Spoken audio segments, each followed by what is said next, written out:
Bon les gars, avant que la vidéo commence, je vous conseille d'aller voir la vidéo sur l'hypergamie que j'ai fait avant celle-ci. Parce qu'en fait, il y aura des exemples dans cette vidéo qui pourront être compris seulement si vous avez déjà vu la vidéo sur l'hypergamie que j'ai fait juste avant. Donc pour toutes les personnes qui l'auraient pas déjà vu, je vous mets le lien en description.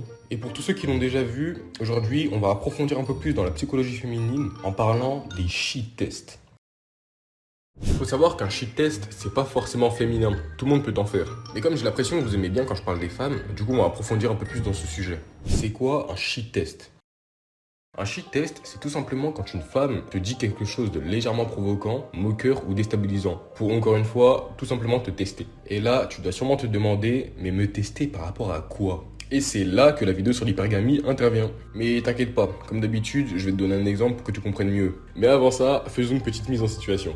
Imaginons que tu sois le 10 sur 10 que tu penses être. Que ce soit financièrement, mentalement et évidemment physiquement, logiquement tu attireras à toi les femmes du même niveau. Mais étant donné que les femmes sont de nature hypergame, elles chercheront à être sûres que t'es vraiment un 10 sur 10 et que t'es pas un autre golemon qui fait juste semblant de l'être. Et du coup, pour en être sûr, elles te testeront de manière consciente ou inconsciente, pour en avoir tout simplement le cœur net. Et c'est à ce moment qu'apparaît les shit tests. Imaginons que tu sois en embrouille avec ta copine, et que soudainement, sous le coup de l'énervement, elle te met une grosse gifle sa mère, mais genre vraiment une one for all, genre un truc vraiment...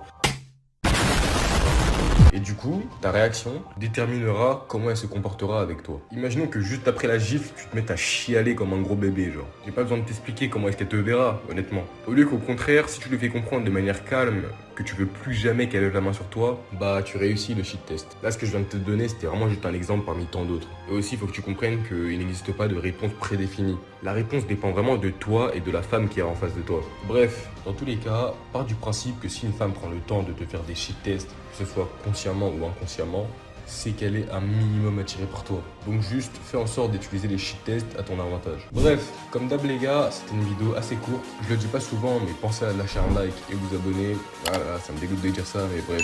C'était Vinal. Bra